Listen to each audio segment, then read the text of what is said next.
Assalamualaikum warahmatullahi wabarakatuh. Perkenalkan, nama saya Cikal Safar Ilham dengan NPM 2018-14533. Hari ini saya akan mempresentasikan seminar proposal yang berjudul Peningkatan Penjualan Roti di George Plaza Indonesia pada masa pandemi COVID-19. Yang sebelumnya yang terhormat kepada Bapak Rendika Valeri, kedua kepada teman-teman sekalian. Berikut selanjutnya adalah daftar isi. Daftar isi ini terdapat 3 bab, yaitu bab pertama adalah pendahuluan. Pendahuluan itu berisi latar belakang masalah, identifikasi masalah, batasan masalah, rumusan masalah, tujuan penelitian, kegunaan penelitian, serta sistematika penulisan. Yang kedua, landasan teori, penelitian yang relevan, dan kerangka berpikir. Bab ketiga, yaitu metode penelitian yang berisi waktu dan tempat penelitian, desain penelitian, objek penelitian, metode pengumpulan data, serta instrumen penelitian. Next.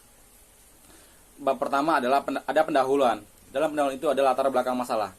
Ada 4 poin di sini. Poin pertama adalah awal mula virus masuk. Pada bulan Maret tahun 2020 virus ini masuk ke Indonesia yang berasal dari Wuhan, Cina.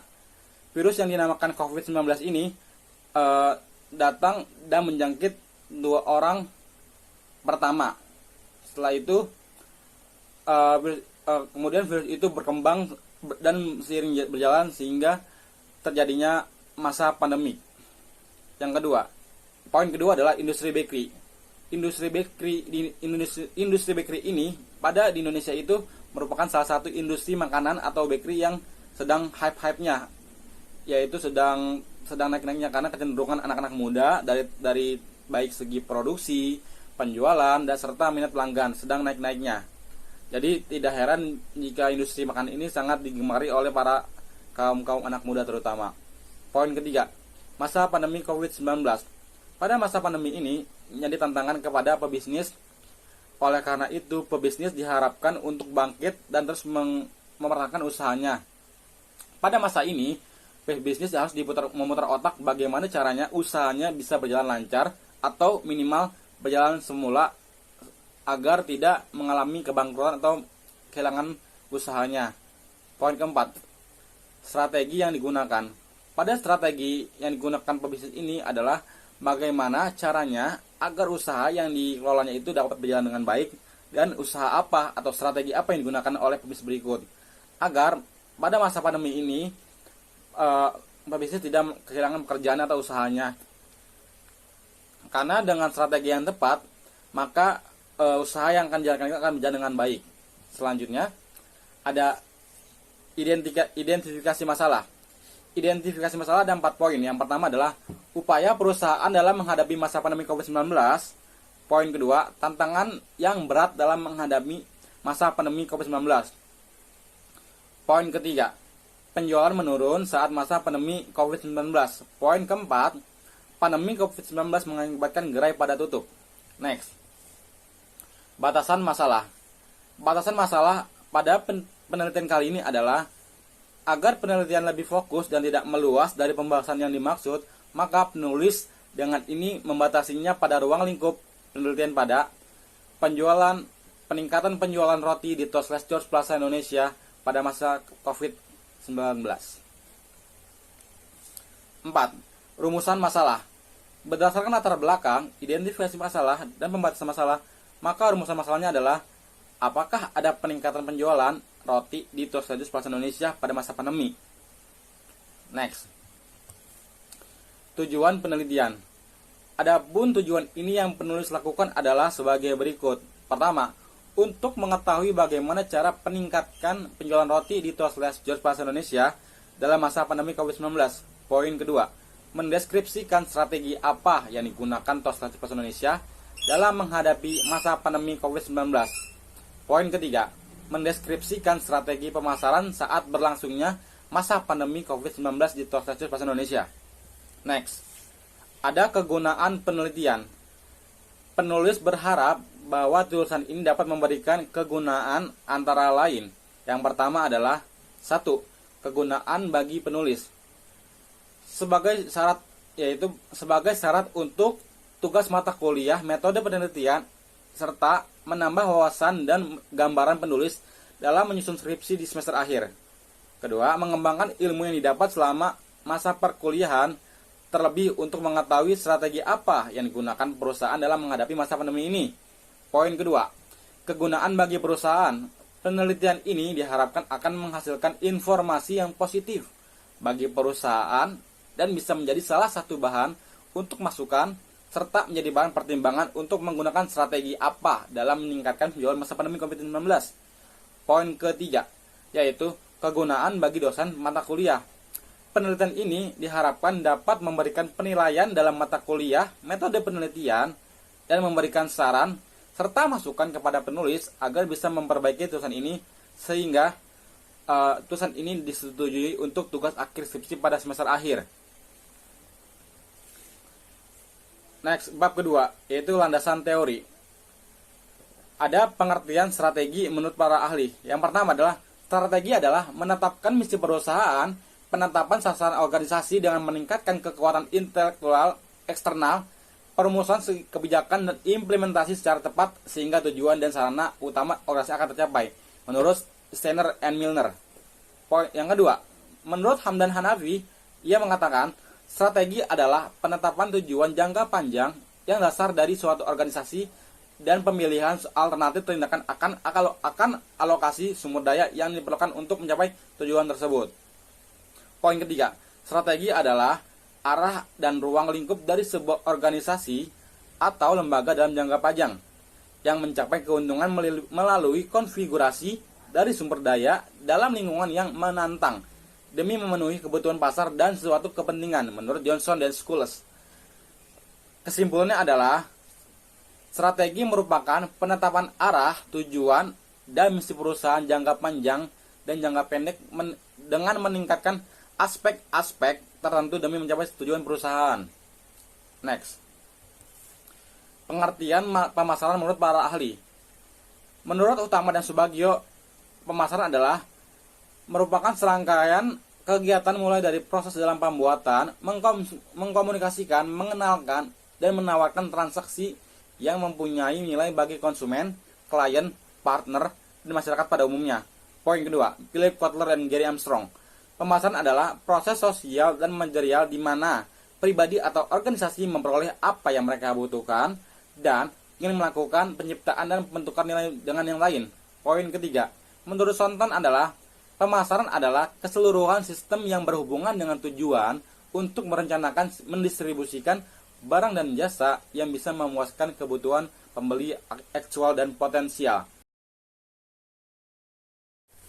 Kesimpulannya, pemasaran adalah sebuah proses sosial dan manajerial yang melibatkan kepentingan-kepentingan baik individu atau kelompok dalam memenuhi kebutuhan dan keinginan melalui pertukaran barang atau jasa kepada pelanggan dari produsen yang membuat produk tersebut dapat diterima dan disalurkan. Selanjutnya, pengertian strategi pemasaran menurut para ahli. Pertama, menurut Cravens dan Fritzi, strategi pemasaran merupakan sebuah proses, yakni membangun strategi yang digerakkan oleh pasar, market dividend process of strategy development, yang memperhatikan perubahan lingkungan bisnis dan kebutuhan untuk memberikan nilai peluang dan superviso permusan. Menurut Rangkuti, strategi pemasaran adalah merupakan serangkaian dari rencana induk yang komprehensif dengan menjelaskan bagaimana sebuah perusahaan akan mencapai semua tujuan yang telah ditetapkan berdasarkan visi dan misi yang telah ditentukan dan ditetapkan sebelumnya.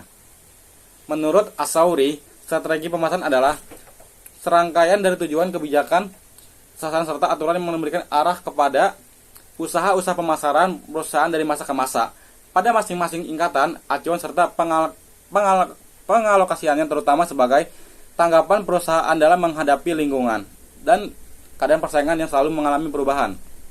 Kesimpulannya adalah, strategi pemasaran adalah serangkaian alat dari kegiatan yang ada dalam bauran pemasaran serta marketing mix yang memberikan arah bagi sebuah perusahaan untuk dapat mengendalikan berbagai aspek-aspek agar tujuan perusahaan yang telah ditetapkan dapat tercapai dengan cara memenuhi kebutuhannya.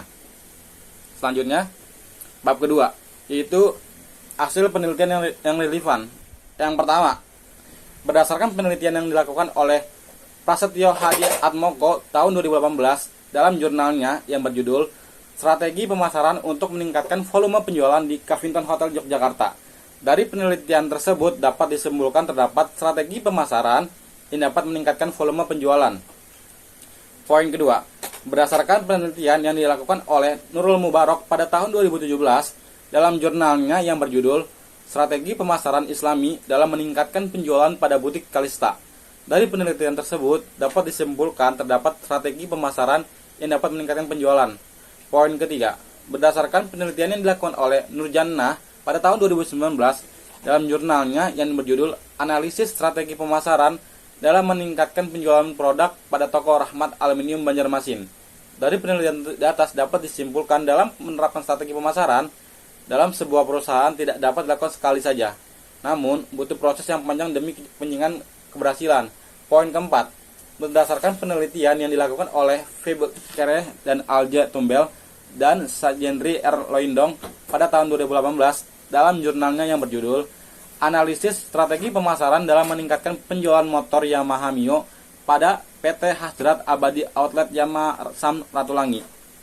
Dari penelitian di atas dapat disimpulkan bahwa hasil penelitian menunjukkan strategi pemasaran produk, yaitu merek dan kualitas produk serta jaminan garansi dapat meningkatkan penjualan motor tersebut. Poin kelima, berdasarkan penelitian yang dilakukan oleh Feni Puspita tahun 2020 dalam jurnalnya yang berjudul Strategi Pemasaran Guna Meningkatkan Penjualan Sektor Industri Kreatif Kota Bengkulu di Masa Pandemi COVID-19. Dalam hasil penelitian di atas dapat disimpulkan bahwa dengan adanya pandemi COVID-19 penjualan sektor industri kreatif menurun 75%, sehingga perlunya strategi pemasaran dengan baik untuk melakukan segala macam membaik dan sebelumnya. Bab kedua, yaitu poin C, kerangka berpikir. Di sini kita dapat disimpulkan ada strategi pemasaran yaitu sebagai X dan peningkatan penjualan sebagai Y.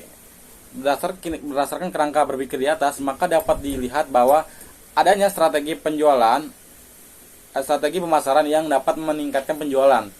Ya, jadi faktor X dan faktor Y itu dapat saling berhubungan antara strategi pemasaran serta peningkatan penjualan roti. Selanjutnya, bab ketiga, yaitu waktu dan tempat penelitian. Pada kita lihat di sini bagiannya adalah waktunya. Pertama, observasi itu dilakukan pada bulan Desember tahun 2020, proses wawancara dan FCG tahun 2001 bulan Januari, analisis hasil penelitian pada Februari 2001, dan keempat, menuliskan hasil penelitian ke dalam visi pada Maret 2001. Yang poin ke B, tempat penelitian. Tempat penelitian dilakukan oleh peneliti adalah di Tos Les George, yaitu di toko Tos Les George Plaza Indonesia yang terletak di Mall Plaza Indonesia, lantai LB, Jalan Kebun Kacang Raya nomor 1, Grogol, Kecamatan Menteng, Jakarta Pusat, daerah Ibu Kota Jakarta. Bab ketiga, desain penelitian. Desain penelitian yang dilakukan oleh peneliti adalah penelitian deskriptif.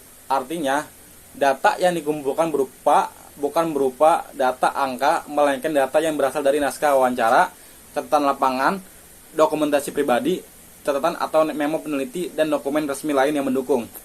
Berdasarkan Nazir pada tahun 2011, dia menjawab, penelitian deskriptif adalah suatu metode dalam meneliti satu kelompok manusia, suatu objek, suatu sistem pemikiran, ataupun suatu kelas peristiwa pada masa sekarang. Sedangkan menurut Ari Kunto, metode deskriptif adalah metode penelitian yang dimaksudkan untuk menyelidiki keadaan, kondisi, atau hal lain yang ada yang sudah disebutkan, yang hasilnya dipaparkan dalam bentuk laporan penulisan. Poin kedua, yaitu metode penulisan yang dilakukan peneliti adalah metode pendekatan kualitatif. Menurut Moleong, tahun 2010, penelitian kualitatif adalah penelitian yang bermaksud untuk memahami fenomena tentang apa yang dialami oleh subjek, penelitian secara holistik, dan dengan cara deskripsi dalam bentuk kata-kata dan bahasa. Pada suatu konteks khusus yang alamiah dan dengan memanfaatkan berbagai metode ilmiah, tujuan menggunakan pendekatan kualitatif adalah agar peneliti dapat menggambarkan realita empiris di balik fenomena yang terjadi terkait dengan strategi untuk meningkatkan penjualan di toko alternatif pasar Indonesia pada masa pandemi. Teknik pengumpulan data yang dilakukan secara gabungan, yaitu analisa data bersifat deduktif dari hasil penelitian kali itu lebih menekankan makna daripada generalisasi. Jenis penelitian deskriptif kualitatif yang digunakan pada penelitian ini adalah memperoleh informasi mengenai penerapan strategi pemasaran dalam upaya peningkatan penjualan roti dalam masa pandemi COVID-19 atau kendala yang terjadi dalam implementasi strategi permasalahan tersebut. Bab ketiga yaitu C. Objek penelitian. Objek penelitian merupakan suatu sasaran untuk mendapatkan data yang diperlukan peneliti dalam suatu penelitian. Menurut Sugiono, objek adalah segala sesuatu yang berbentuk apa saja yang ditetapkan oleh peneliti untuk mempelajari sehingga diperoleh informasi tentang hal tersebut, kemudian ditarik kesimpulannya. Yang kedua, objek penelitian merupakan suatu kondisi yang menggambarkan atau menerangkan suatu situasi dan sasaran yang teliti untuk mendapatkan gambaran jelas dari suatu penelitian.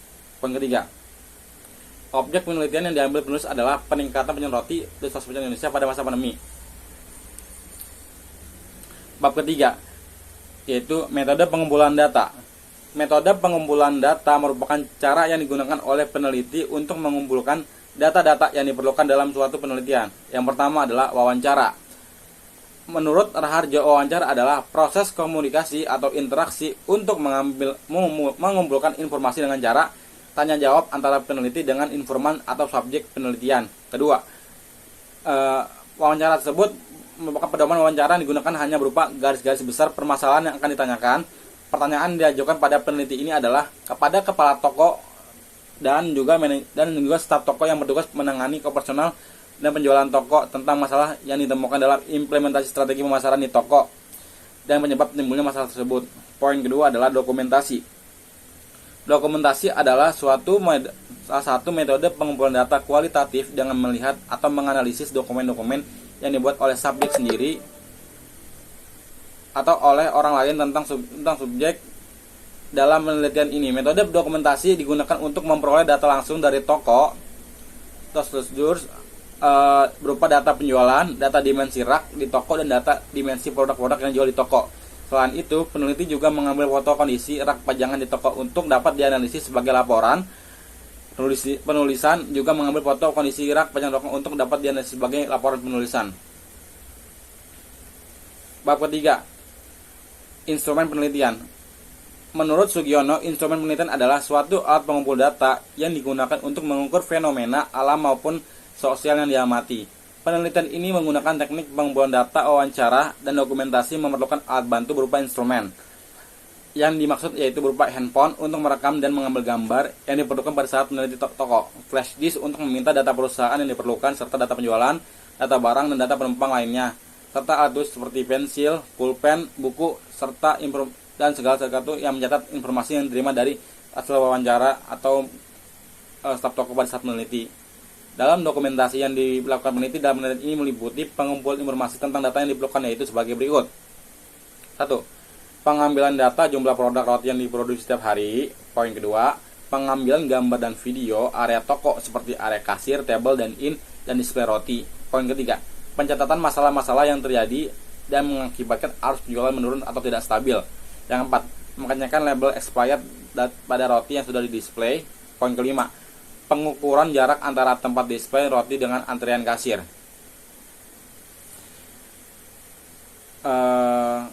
Kesimpulannya dari seminar proposal ini adalah peneliti ingin mengetahui penyebab dari masalah yang terjadi pada toko ini, karena dalam masa pandemi ini penjualan di toko ini tuh mengalami penurunan. Maka dengan adanya ini semoga dapat membantu semuanya.